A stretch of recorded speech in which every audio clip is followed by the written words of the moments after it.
A ver si funciona. Voy a poner el cronómetro para no aburrirlos y aburrirlas. Primero quiero empezar con una mínima nota biográfica. Soy hijo de bancarios. Mi viejo laburó en el Banco del Chubut y mi vieja en el Banco de Santa Cruz, porque soy chubutense. Si bien, digamos, estoy un poco aporteñado desde que me vine a estudiar y a laburar a Buenos Aires, formé familia, me divorcié y quedé con un hijo acá, así que muchas chances de moverme no tenía. Y mi hermana mayor y mi cuñado son bancarios, con lo cual antes de hablar le mandé un mensaje, le digo, che, estoy en la bancaria, que en otras oportunidades he venido. Tengo mucha identificación porque toda mi infancia me la pasé yendo a los hoteles sindicales, ¿no? A Tanti, a Mar del Plata, a Bariloche, así que tengo una gran afinidad. Siempre estas cuestiones biográficas inciden en los derroteros personales y posiblemente que mi viejo no haya podido ir a la universidad porque tuvo que laburar muy joven, pero tenía un buen laburo en un banco, fue lo que permitió que, bueno, yo sea el primer universitario de mi familia, algo que con su laburo de bancario él pudo sostener. Lo segundo es que, si bien me anunciaron con un montón de títulos, el doctorado, la licenciatura, soy investigador del CONICET, bueno, también vengo a hablar como trabajador, o sea, yo soy un trabajador de un organismo público como es el Consejo Nacional de Investigaciones Científicas y Técnicas, el CONICET, y soy un trabajador sindicalizado que de hecho ha luchado mucho dentro de su propio organismo para que los compañeros y las compañeras, a veces saben que los intelectuales, los investigadores, tenemos una noción de que somos libres pensadores y olvidamos nuestra condición de trabajadores. Entonces, bueno, participé muy activo de los procesos de sindicalización que en algunos casos se dieron cuando comenzó el gobierno de Macri como una instancia defensiva, pero que yo creo que si para algo sirvió ese gobierno fue para que algunos compañeros y compañeras que no tenían conciencia de su condición de trabajadores reconocieran que estaban sometidos a los vaivenes del maltrato del gobierno hacia toda la clase trabajadora. Así que bienvenido que un gobierno tan siniestro haya servido para despertar la conciencia de quienes no la tenían y creían que podían pensar por la libre, sin condiciones materiales de ejercicio de su trabajo. Y por último, entiendo que me invitaron como una suerte de política de cupo inversa para tener un varón. Ya me pasa que cuando organizan ahí, Patricia Flier me invitó muy gentilmente y dice, mirá, se nos cayó otro varón que queríamos invitar primero, necesitamos como un varón de referencia, ¿no? Entonces, si podría venir a decir algo, supongo que me pedía casi que venga a hacer mi gracia, pero sinceramente antes de cada invitación lo pienso mucho, no porque me ponga una actitud veleidosa, sino porque pienso que en este momento histórico de la Argentina una parte importante de lo que nos corresponde a los varones es corrernos a un costado y decir eso desde arriba de un atril o atrás de un atril es un poco contradictorio. Entonces muchas de las invitaciones pregunto varias veces cómo va a estar compuesta la mesa, qué otras voces van a estar presentes y si realmente es imprescindible o valioso que esté ahí.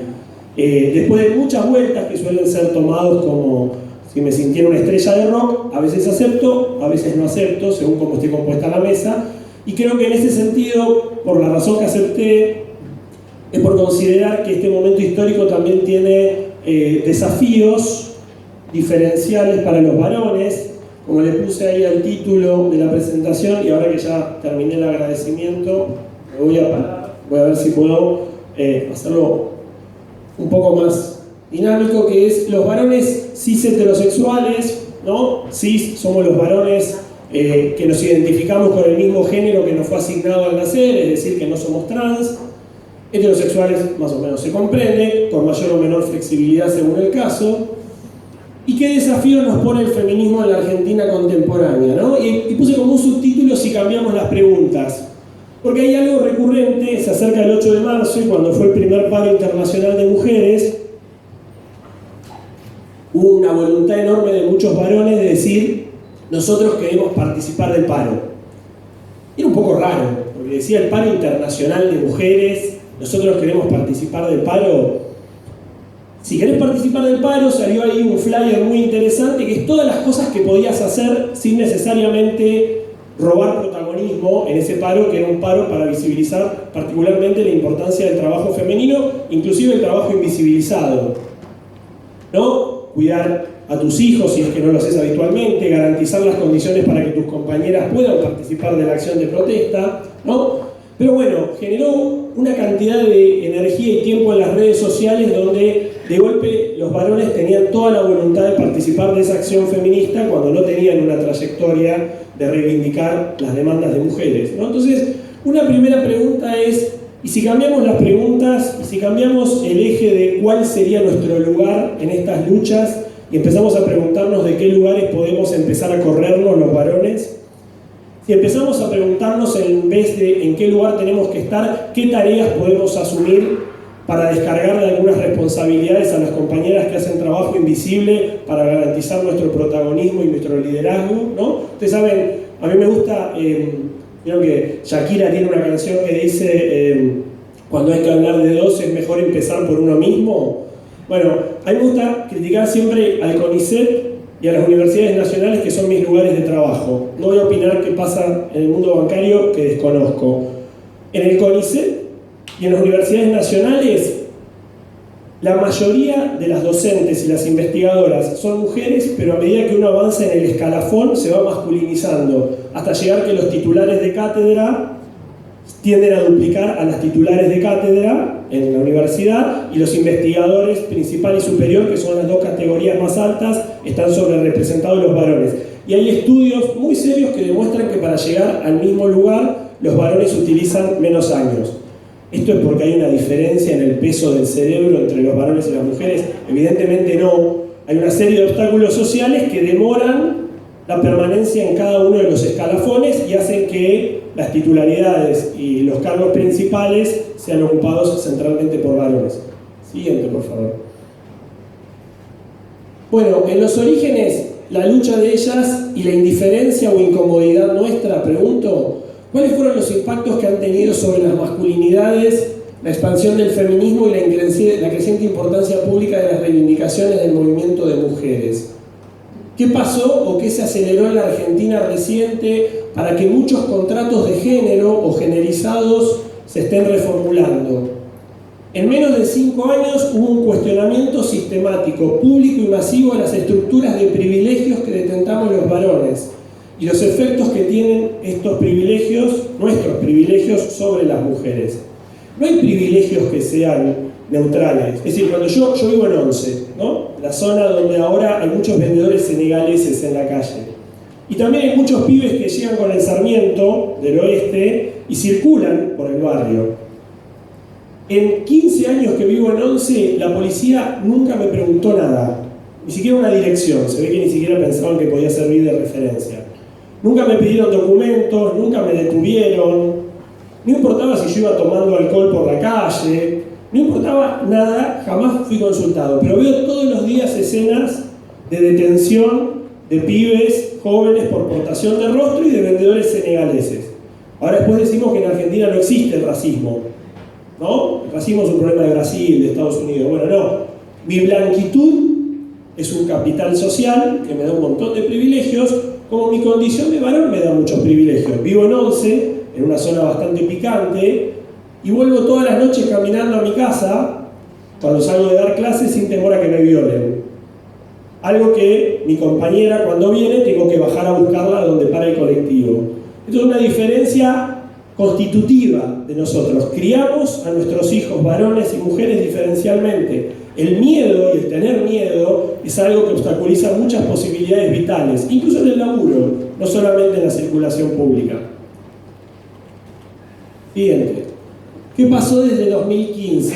Bueno, ya Estela Díaz lo dijo ahí al comienzo, hago un repaso muy breve. El primer paro nacional al macrismo se lo hicieron las mujeres, el 26 de octubre de 2016 por el femicidio de Lucía Pérez. Los paros internacionales de mujeres cada 8 de marzo. El movimiento de mujeres de la Argentina, cuando uno sale al extranjero, por ejemplo, a presentar a un congreso académico, es un caso que se está estudiando porque luego de un acumulado muy largo de los encuentros nacionales de mujeres desde la década del 80, con potentes mujeres que en los partidos políticos y en los sindicatos han hecho luchas para sostener sus demandas. Acuérdense que quienes le paran a Menem en el 94 la cláusula de defensa de la vida desde la concepción en el intento de la reforma constitucional en el 94 fue una multisectorial interpartidaria. Había mujeres peronistas, radicales, del FREPASO que armaron el MADEL y frenaron ese artículo. Hay una larga tradición donde otras diferencias políticas, y el ejemplo de la discusión de aborto en 2018 es lo mismo, digo, uno podía ir de Silvia de los Penato hasta Araceli Ferreira, donde había una agenda que se sostenía más allá de las diferencias partidarias. La discusión en 2018, los consensos e incluso las eventuales alianzas políticas interpartidarias en alguna de estas agendas. Ni una menos en 2015. Siguiente, por favor. La siguiente. La discusión del aborto y la acción performática con respecto al cuento de la criada, la novela de Margaret Atwood. Siguiente, por favor. Acciones disparadoras de conciencia. Los escraches y las denuncias judiciales por abuso sexual, artistas, desde banda de rock hasta la de Telma Fardina, Juan D'Artés, habían hablado de mirá cómo nos ponemos. La tematización de las violencias laborales como violencias de género. Por ejemplo, en el mundo del espectáculo, ¿no? ¿Se acuerdan lo que pasó con Ricardo Darín, Valeria Bertuccelli? Estoy trayendo estos ejemplos para ver cómo también tienen repercusiones mediáticas. La visibilización creciente de los constantes femicidios regulares y la cobertura sobre su crueldad. No es que no existieran los femicidios antes, no teníamos una categoría específica para nominarlos. No entendíamos que esos femicidios eran la punta de iceberg de un continuum de violencia de género. O sea, ahora hay un lenguaje con el cual nosotros podemos, siguiente por favor, nominar muchos de estos fenómenos. Y entonces, ¿qué hacemos? La violencia de género aparece como un lenguaje, como un vocabulario disponible para reinterpretar y para renominar situaciones de larga data, incluso ya pasadas. ¿Cómo releemos la separación de una expareja? Puede ser, en algunos casos, mediante las categorías de la violencia de género, pero también el acoso y el maltrato laboral diferenciado o modulado por género. Ahí hay una discusión interesante, no es que cualquier violencia es una violencia de género, pero hay que pensar ante un evento de violencia o de acoso si eso se está dando de manera uniforme entre varones y mujeres o por cuestiones de orientación sexual, o si hay un plus, o si hay un agregado. Ejemplo concreto para pensar de vuelta en el mundo de la universidad. Di 36 exámenes orales en mi carrera universitaria. Nunca me sentí acosado ni por un profesor ni por una profesora. Nunca me miraron el escote. Eso que en esa época iba al gimnasio más seguido, podría haber sido. Nunca me sentí. Fui con bermudas, no me miraban las piernas.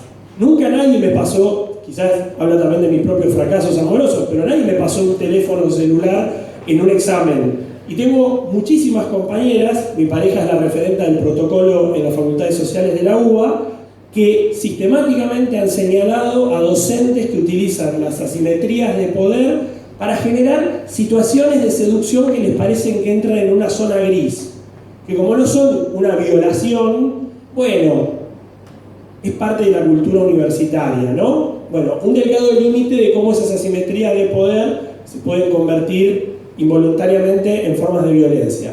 ¿Cuáles fueron las reacciones de los varones cis hetero?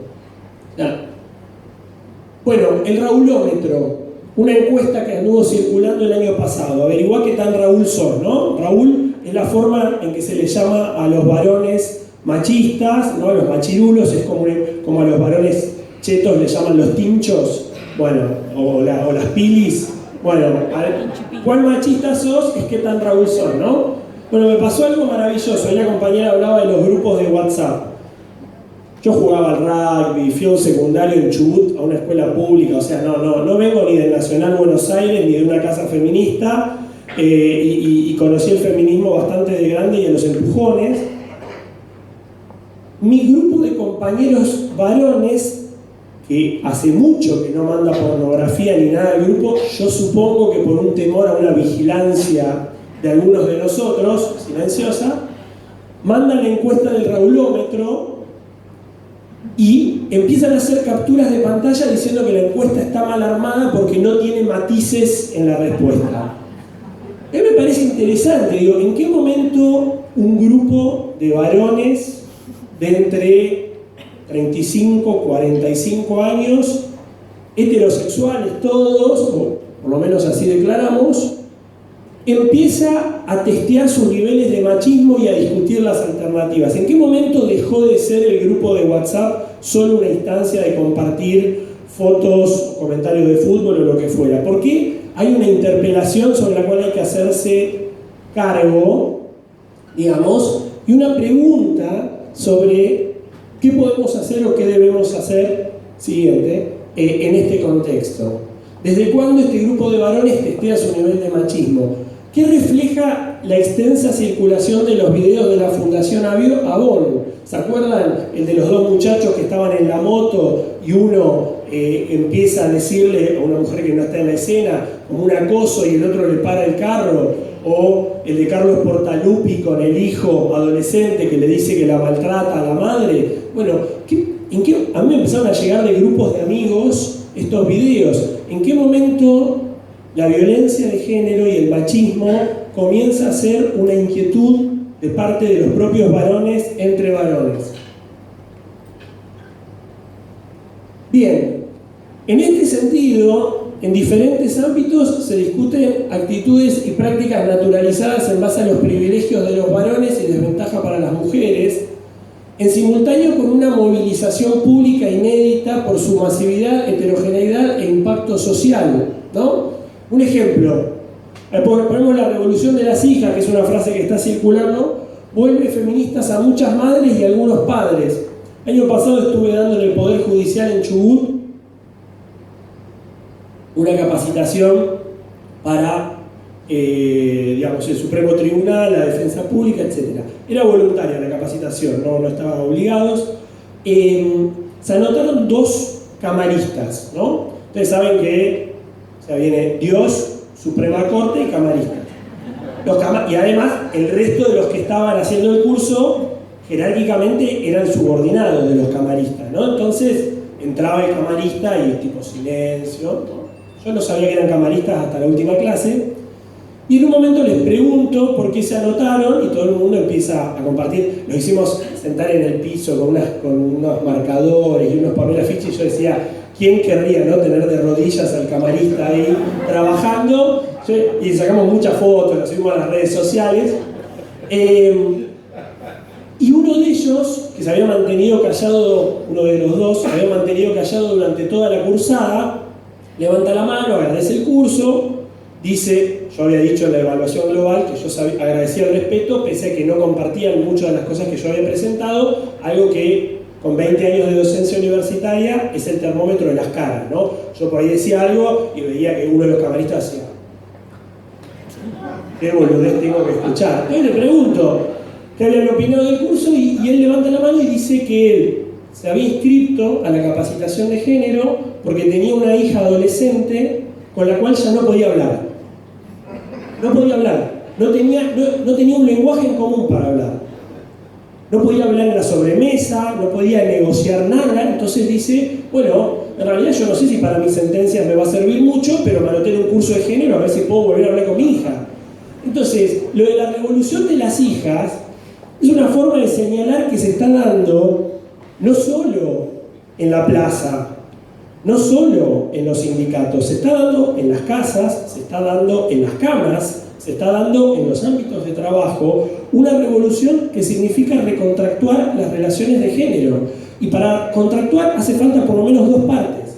Si los varones no asumimos de alguna manera productiva la interpelación que está movilizando el movimiento de mujeres y el feminismo en general, va a haber una suerte de brecha o hiato que va a tornar muy difícil la comunicación y la convivencia. Es una idea errada creer que el feminismo promueve una suerte de guerra de los sexos. Lo que promueve el feminismo es una revisión de los privilegios de parte de quienes los detentamos y las violencias y desigualdades que padecen algunos grupos de manera mucho más sistemática que otras. En este caso, las mujeres y las disidencias sexuales. En este momento, entonces, también hay una otra característica. El feminismo popular, el feminismo de los barrios, el feminismo de las organizaciones sindicales gana protagonismo. Ya no existe más el argumento de que el feminismo es una cuestión de mujeres blancas universitarias. Hay que recorrer los barrios y ver cómo en el territorio el feminismo va ganando espacio. Es decir, digamos, si uno no lo hace por convicción profunda, hay una entrevista a Simone de Beauvoir, que escribió El segundo sexo, digamos, una referente feminista francesa, que un periodista le dice, es maravilloso, un periodista varón le dice, mire, a mí todo lo que usted me dice es muy interesante, pero yo actúo promoviendo la igualdad de las mujeres, pero en lo más profundo de mi ser, yo sé que todavía soy machista. En lo profundo de mi ser, yo sé que soy machista todavía. Simone de Beauvoir le contesta, bueno, mire, si usted en lo profundo de su ser es machista, pero actúa consecuentemente para la igualdad de las mujeres, siga fingiendo y en 2 generaciones más va a desaparecer el machismo. Es decir, no hace falta estar deconstruido internamente para llegar a modificar. Hay muchísimas actitudes cotidianas que reproducen desigualdades de género y sin necesidad de hacer pública una suerte de conversión religiosa al feminismo que tuvimos por una epifanía, podemos trabajar cotidianamente con un perfil bajo para generar las condiciones de igualdad. ¿Vimos un poquito más? ¿Cómo venimos reaccionando los varones? Bien, ahora no son todas rosas, hay un continuum de reacciones de los varones frente a la expansión del feminismo. Esto va desde la deconstrucción o despatriarcalización, el acompañamiento silencioso de parte de los varones, las ansias de protagonismo, que es maravilloso, la impostura y el backlash. ¿Seguimos uno más? ¿Qué es el backlash? Me quiero detener un segundo en esto. Esto es una reacción principalmente de los varones frente al feminismo y las políticas públicas que inspira el feminismo, ¿no? Hay una reacción, fíjense, empezó a circular, por ejemplo, en Perú, ni uno menos o nadie menos, emerge como contraconsigna de la expansión del ni una menos, ¿no? Es como decir, bueno, violencia de género, no, la violencia la padecemos todos. Esta cuestión indiferenciada es como decir, bueno, no, pero el racismo institucional lo padecemos todos. No, mentira, a mí la policía no me para en la calle, porque soy blanco para los estándares argentinos. Quizás si estuviera en Estados Unidos, podría pasar por latino, pero para los cánones argentinos soy blanco y tengo muchos privilegios. Vamos con una más.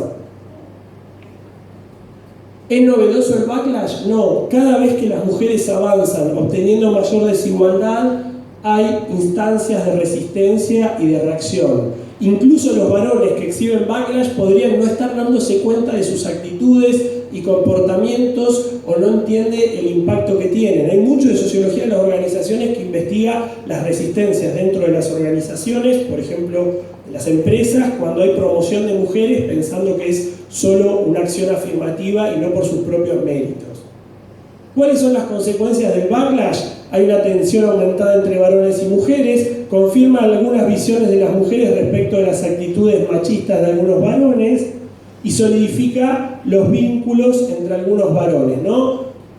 De nuevo, los pactos de complicidad, estamos bajo ataque, tenemos que cubrirnos, tenemos que cuidarnos. Si no nos cuidamos entre nosotros, las mujeres nos van a llevar puestos. Las mujeres se convierten en enemigos por mostrarle a los varones las injusticias del sistema. En el otro extremo está la despatriarcalización, ¿no? Que es una estrategia emancipadora de denuncia de la desigualdad y discriminación en todas sus formas y un ejercicio de reorganización horizontal de los pactos relacionales. En términos más cotidianos, muchos varones hablan de ser machistas en recuperación, como hacía Jorge Rial, que había dicho, ¿se acuerdan? Cuando estaba con el pañuelo, o estar deconstruyéndose. Yo quiero decir una nota simpática sobre estar deconstruyéndose, digamos, pero que les juro que tiene un contenido teórico.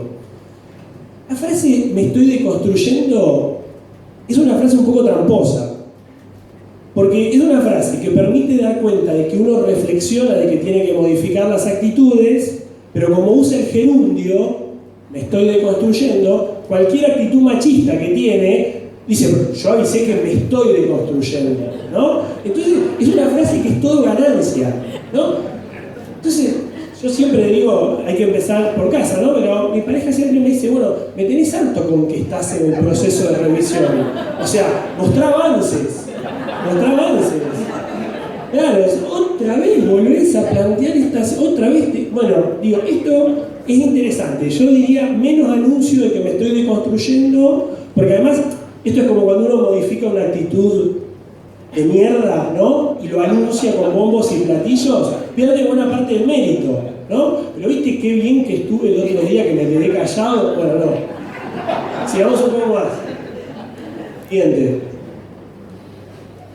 Y está la ancha avenida masculina del medio, ni el backlash, ni la deconstrucción.